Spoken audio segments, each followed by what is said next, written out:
Yeah. So it's like that's what I mean. But like, this is not like this is simply a description of fact. And ask anyone who's done a large project in California, how long would it take you to get the approval to proceed and pass CEQA in California for a large project? Oh, 2 years, and you're doing well if you do it in 2 years. And you're going to get a ton of people who's going to sue you just for the hell of it, basically. And like I said, we got this built in 18 months. Less time than it would take to get the permit done in California. And when you go back to the fundamental good of Tesla is to what degree are we accelerating sustainable energy, it matters if we get it done now or in 2 years. That explains a lot, actually. Yeah. I didn't think, yeah. So we therefore have a choice. Yeah. Do we get a factory in California and delay progress by 2 years, or Yeah. accelerate it by 2 years and do it in Texas? Yeah. What is the morally right thing to do? Obviously, Texas. Yeah. Yeah. So and unless like this, California's gonna need like a crisis to have deregulation Yeah. and delitigation. It's just because the two entities that most control the Democratic Party are the unions and secondarily the plaintiff bar, the lawyers, the plaintiffs bar on the law side. They're basically the lawyers that sue, especially class action. That's who controls the Democratic Party.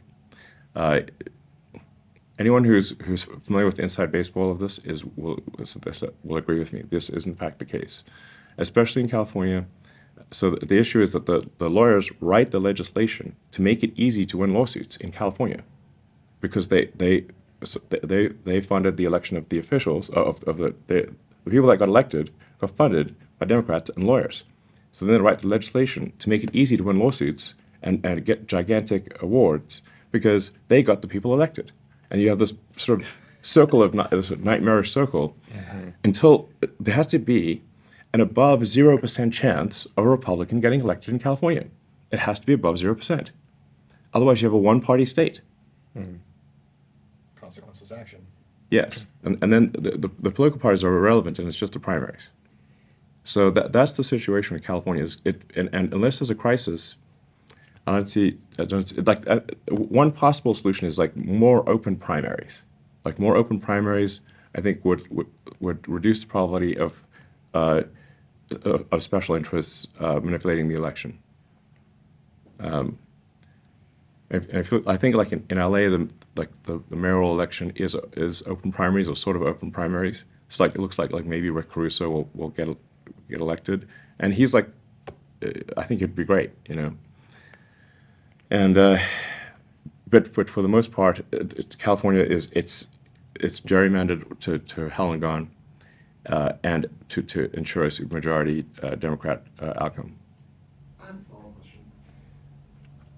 Generally speaking, everything we do is for humanity. Why? Why are we worth it? Why do you care about the politics? Why do you care about multiplanetary species? Consciousness, you mentioned that, but like, Yeah. Do you ever get feel like that's maybe not the case or not true? Well, I mean, there's certainly at times when I have doubts about these things.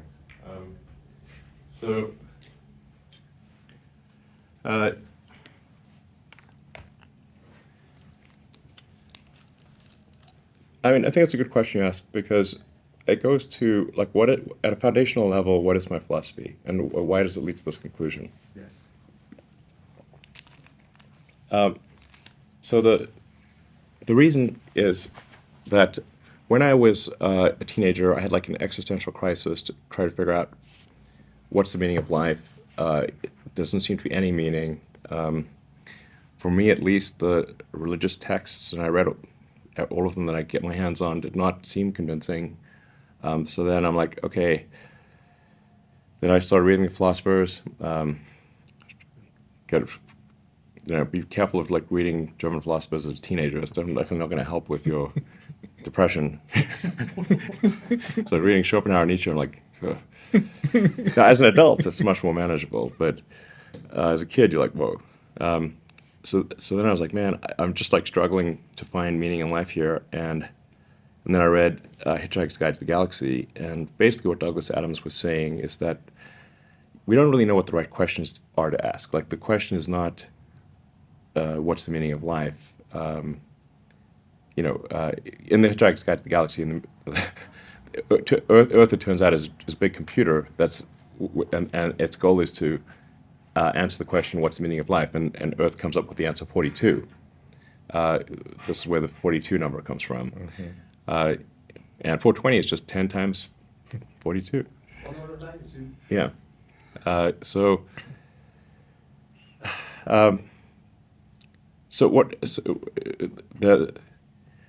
that book, which is really sort of a book about, it's an existential philosophy book disguised as humor. They come to the conclusion that no, the real problem is trying to formulate the question. So, and to really have the right question, you need a much bigger computer than Earth. And so, maybe like one way of characterizing this would be to say the universe is the answer. What is the question? And the more, or what are the questions? The more we can expand the scope and scale of consciousness, the better we can understand what questions to ask about the answer that is the universe. And the more we can expand consciousness, become a multi-planet species, ultimately a multicellular species, we have a chance of figuring out what the hell's going on. And so, and this is why I think we should have more humans and more digital, both biological and digital consciousness, and why we should become a multi-planet species and a multicellular species, is so that we can understand the nature of the universe. And then, in order for that to occur, then we have to make sure that things are good on Earth. We don't want Earth to disappear. So sustainable energy is important for ensuring the long-term viability of Earth. And making life multiplanetary is important for extending consciousness. And ultimately we want to go and visit other star systems to see if there are alien civilizations there that perhaps still exist or perhaps died out millions of years ago. The extraordinarily short, I think don't realize just how short civilization, so the first writings were only about 5,000 years ago. So I don't know what happened around 5,000 years ago, but for whatever reason, there's not really writings before that. So there's not like some coherent symbolic representation before about 5,000, maybe 5,500 years ago. So you can call, like, if you date civilization from the point at which we had writing, it's only 5,000 years old. Earth has been around for, I don't know, 4.5 billion years, 5 billion-ish. The universe has been around for 13.8 billion years.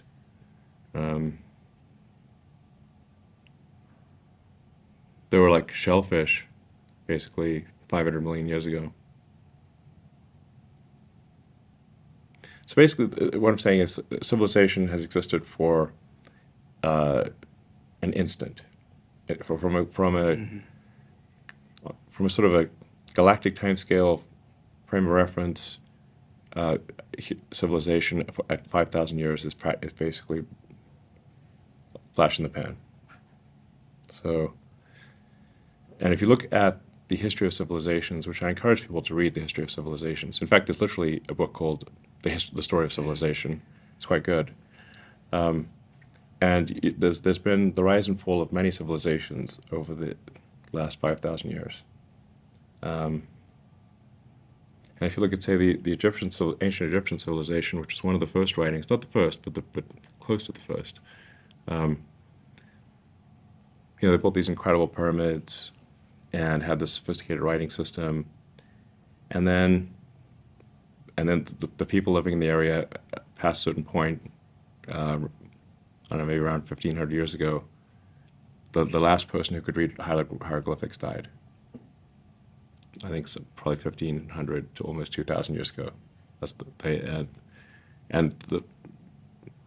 And well before that, the last people who could build pyramids died. And then basically people were living next to these structures that just didn't know where they came from, and with funny symbols written on them. And it took like Napoleon invading Egypt and bringing a bunch of scholars with him, and then the Rosetta Stone, but much more than the Rosetta Stone, ultimately to decipher hieroglyphics. It's quite a difficult thing to decipher. So I'm saying like that's a civilization that had a really good run. The ancient Egyptians had like a 2,500 year run ish. That's a very long time. Like 10 times longer than the United States has been a country. So, but still they died out. The ancient Sumerians died out. They were arguably the first, like from an archaeological standpoint, the first evidence of writing is the ancient Sumerian.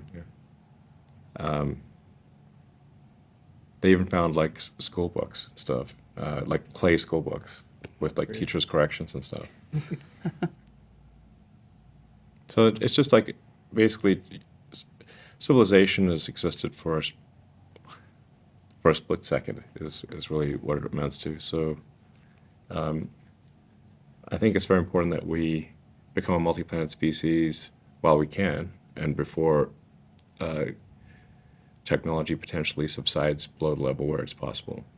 One of the possible scenarios, and I think possibly even a probable scenario, is that our tech level actually drops, just like the ancient Egyptians, just like every civilization, which has gone through,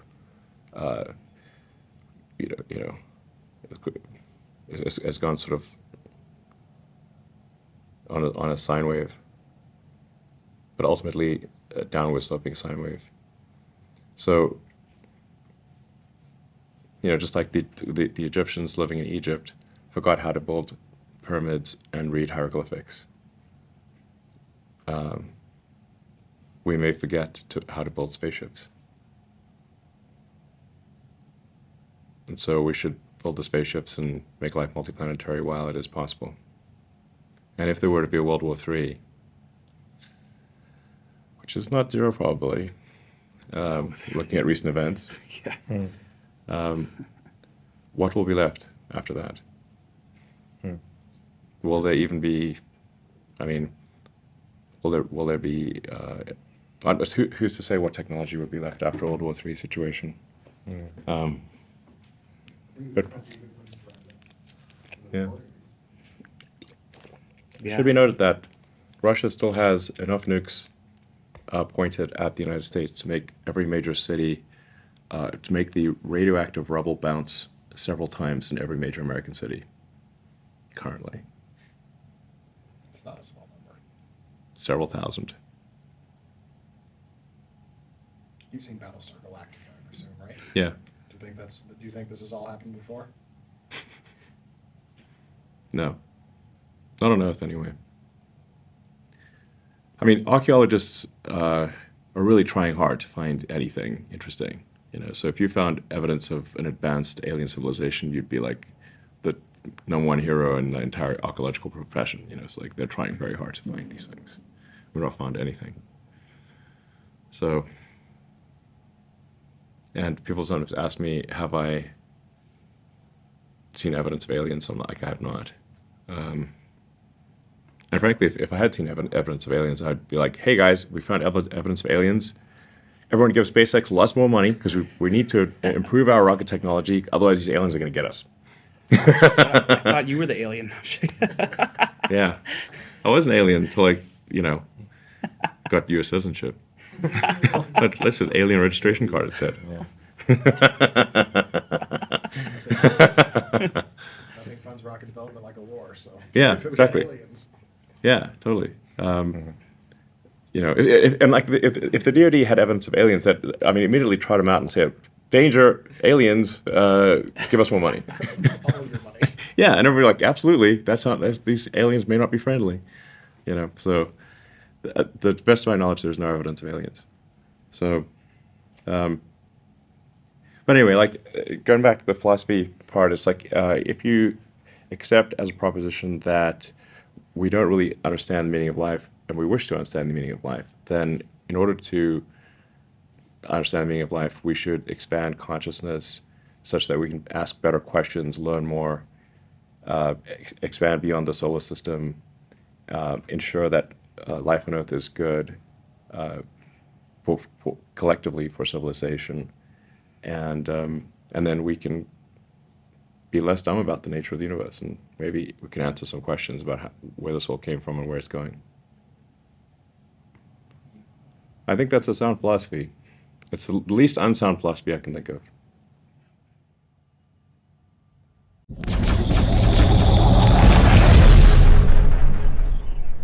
So this is like we're getting into like some serious drama here. So on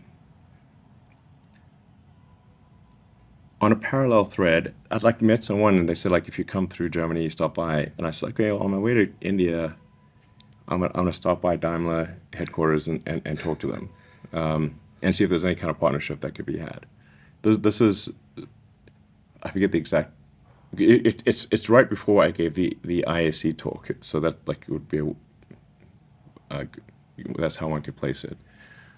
And I met with their engineering team, and I said like, is there anything you guys like? What do you guys want? Like, is there I'm trying to play cool here, even though like we desperately need some kind of partnership or we're screwed. And they said, well, they're thinking about an electric smart car. So I was like, okay, if we were to do something, when would you want to see it? And I said, well, we've got like a delegation of Daimler executives coming through in January of 2009. And I think this was October or something like that.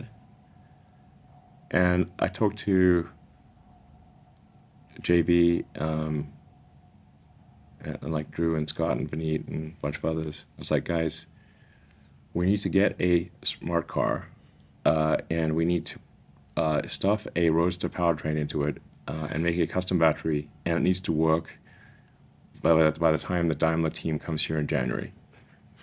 Oh my god. Oh my. We can interview JB about it, and maybe he could like add some additional color. So the problem was that there were no smart cars were not being sold in the U.S., but they were being sold in Mexico. So we sent someone to Mexico to just buy a smart car and drive across the border. So this is a gasoline smart car, so just with Mexican plates.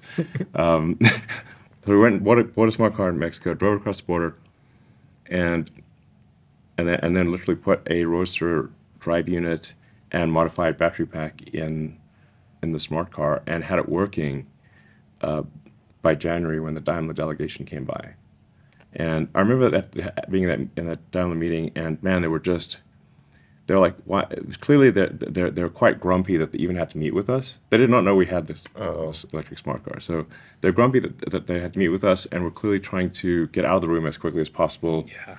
And when we started off, made the mistake of starting off with PowerPoint, and which immediately made them even grumpier because everything works in PowerPoint, and they've seen way too many PowerPoint slides, and they were like literally getting ready to they were going to just walk out from the PowerPoint presentation. I said, well, would you like to drive the car? They're like, well, what do you mean? It's like, well, we have an electric smart car. Do you want to drive it? Like you don't have an electric smart car. That's impossible. I'm like, yeah, it's just in the parking lot. You can go drive it. Actually, it was not only was a smart car, it was fucking sick. Like, this thing had a Roadster powertrain in a smart car. The power to weight ratio of this thing was bananas. It's like you could pull wheelies in a smart car. Literally, if you Could it stepped, fly? yeah, you could lift the front wheels off the deck. Motorcycle torque on a four-wheel vehicle. Yeah, a motorcycle torque on a four-wheel vehicle. It was insane. You could burn rubber in a smart car. It looked bizarre. Like you just never seen a thing move like that. Then I might actually drive a smart car if it was like Yeah, that. it was awesome. Anyway, so we kind of just blew their minds. Like, they're like, what? How is this? This is like, what impossible black magic have you figured out to have like an electric smart car? And it's like, well, we got one from Mexico 3 months ago, and we put a Roadster powertrain in it and a modified battery pack, and you could still use the car. Like the interior of the car was still fully usable, so we didn't like intrude on the interior space. And we're like, yeah, we can. And they're like, okay, well, this is pretty impressive. They never seen anything like this before, so then they're like, okay, well, they'll consider that they will do some smart car limited production. Like part of this is because they had to make the regulators happy. So this was not like, they needed like some, sustainable energy cars to make the regulators happy. That was the reason for this electric smart car. The fleet miles. It was not a grand vision by Daimler to go electric. No. It was to get these annoying regulators off our back.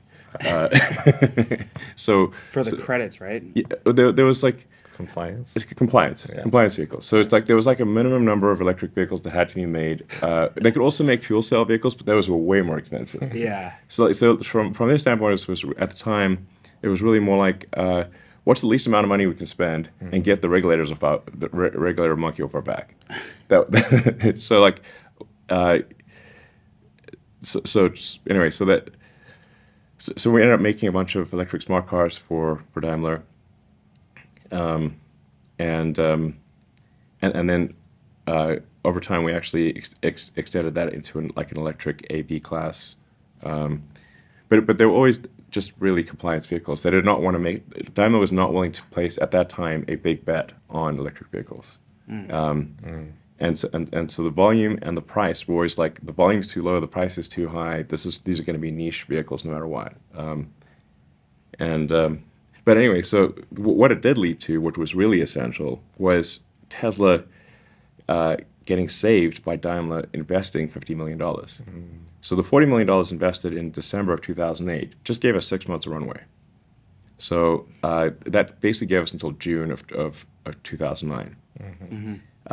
And again, during this period, General Motors is bankrupt, Chrysler is bankrupt, so not a lot of people are interested in investing in a startup car company, let alone an electric car company. Yeah. And remember, this is back when electric was synonymous with dumb.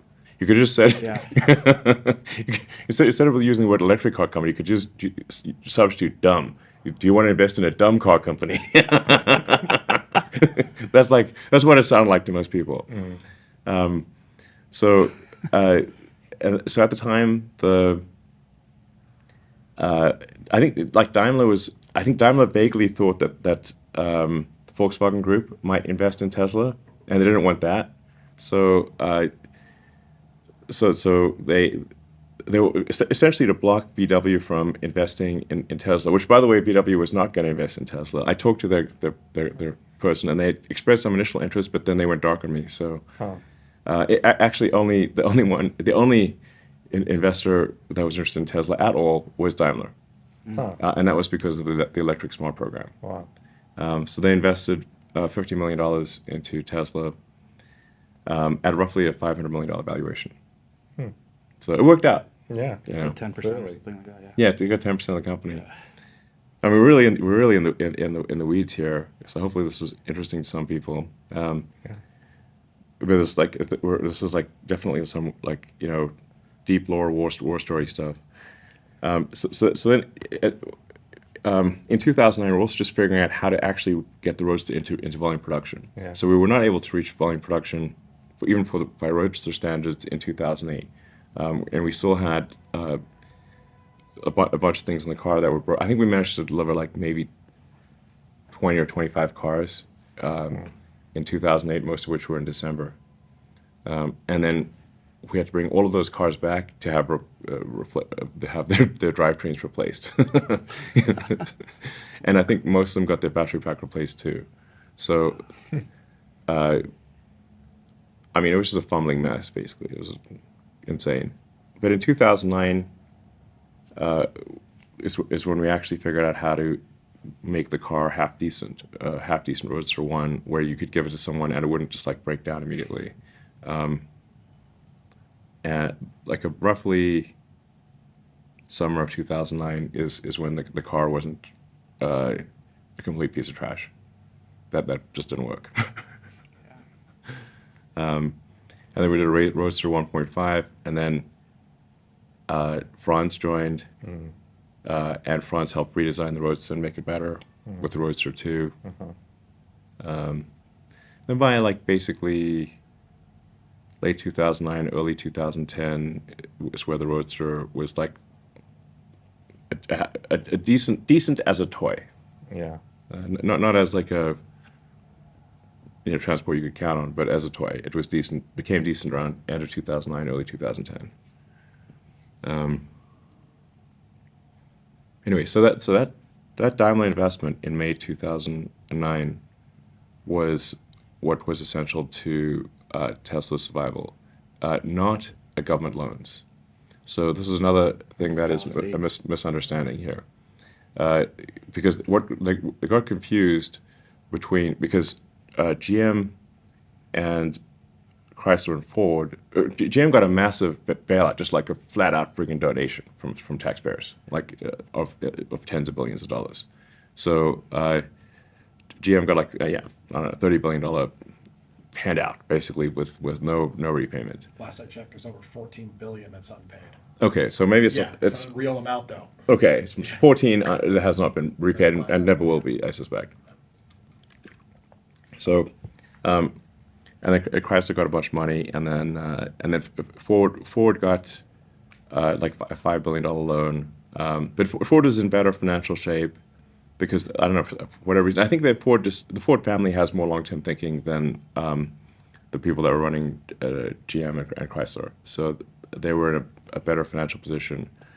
But it remains the case today that the only American car companies that have not gone bankrupt are Tesla and Ford. And unless something changes significantly with Rivian and Lucid, they will both go bankrupt. They're tracking to bankruptcy. They may not say like that is currently like if this were an airplane, they're going like that. So if something happens to go change, okay. But currently, they're at intersection with doom. Yeah. So I hope they are able to do something, but unless they cut their costs dramatically, they are in deep trouble. And will end up in the cemetery like every other car company, with the exception of Tesla and Ford. Anyway, that Daimler investment was essential to Tesla's survival. Around that time, in mid-2009, we got a letter, sort of a letter of interest, like a non-binding letter of interest from the DOE for a loan that I believe was around $500 million.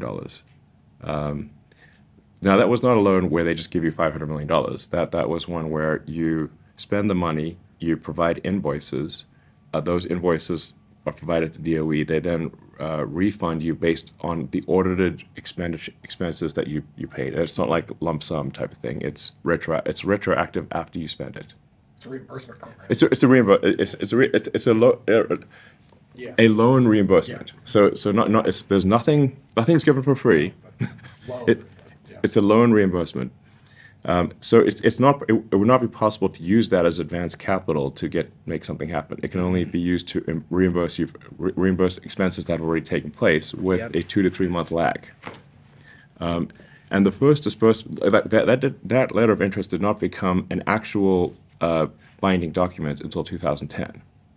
And then and the first money that Tesla received as a reimbursement from that, I think, was March or April of 2010, by which time the recession had passed. So if we had needed the money from that loan, Tesla would have gone bankrupt. Yeah. So the DOE loan, I think, was helpful as an accelerant, but it was not a life or death thing for Tesla. And ultimately, the constraints, the problem is that the DOE was second guessing our business plan and our execution. So we're like, well, we need to change the business plan because if we keep going in that direction, we're going to die. So we're going to go in that direction and in the non-death direction. And then you're explaining to someone at the DOE why you're changing the plan. And then they're like, but the plan is different. You need to stay to the plan. Like, well, if we stay to the plan, we're going to crash. And the company will die. And that's why we want to change the plan. But that's the plan. But that's the plan. And I'm like, okay, this is not good. And like, with enough effort, we could actually get the DOE to agree to change the plan, but this was taking up a lot of bandwidth to be constantly convincing people at DOE that the new plan is better than the old plan. So, so after the IPO in 2010, we paid back the DOE loan.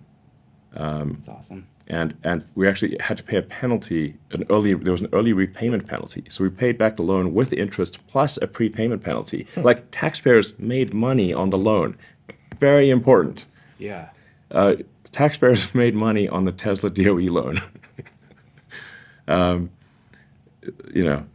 Whereas they're still $14 down on $14 billion down on GM. So another thing worth pointing out is none of the incentives, the EV incentives that exist, not one of them was obtained by Tesla. Not one of them. The $7,500 tax credit was General Motors.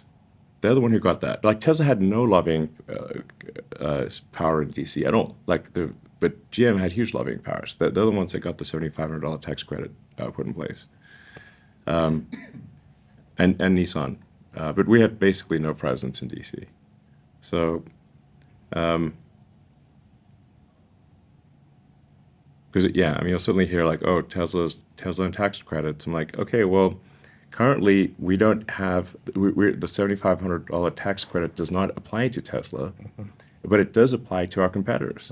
So anyone who has not made any company that's cumulative production below 200,000 cars has a $7,500 tax credit, and Tesla does not, because we've long ago exceeded the 200,000 car maximum. So Tesla is at a competitive disadvantage with respect to tax credits. That is quite significant when you're talking about, like, say, a $40,000 car and a $7,500 tax credit. That's like almost a 20% difference. So a big deal. So Tesla is successful currently in spite of our competitors having materially greater tax advantages than Tesla. In spite of it, not because of it. If you eliminated all EV incentives tomorrow, Tesla's competitive position would improve significantly. I'll say that again. If you eliminated all tax credits, EV tax credits, Tesla's position would improve immediately. I mean, Tesla did the purpose what the tax credits were for, right? To drive that innovation ramp. You guys just actually did it so fast that the competitors are still using it. Yeah. Well, when we started Tesla, gas was under $2 a gallon in California, and there were no tax credits. So it was not from the standpoint of like, hey, this is a great opportunity. I mean, when we started Tesla, I should be clear, like, it was with an expectation of success of less than 10%. And the same for SpaceX. Yeah. And who in their right mind would think that a car company would have anything more than a 10% probability of success if you've never built a car in your entire life before? There have been guys. Yeah, there's only at the time you had GM, Ford, and Chrysler, and but the history of car companies is like there've been like over 1,000 car company startups in the United States, and they're all dead. So and with the 2008-2009 recession, GM and Chrysler also went bankrupt. So then the chances of survival are extremely tiny. Only a fool would start a car company with electric car company or a car company whatsoever and think that the probability of success was high. So my initial thought for both Tesla and SpaceX was that I'd take half the money from PayPal, and I'd waste half of it on two ludicrous ventures, one being a car company and a rocket company, and that would be dumb, and I'd just lose it all, and that'd be, but I'd still have $90 million left, so whatever, but in the end, I like I said, the companies were like children to me. So like it was like, so I gave the companies all the money that I had, and then I would have had no money at all if Tesla and SpaceX had not survived. I would have owed a lot of money and been personally bankrupt if Tesla and SpaceX had not survived. That hadn't happened, we still wouldn't have electric vehicles. Not like I think so. Pretty much. Tesla's. I mean, if you're like, what is Tesla's fundamental value? It is to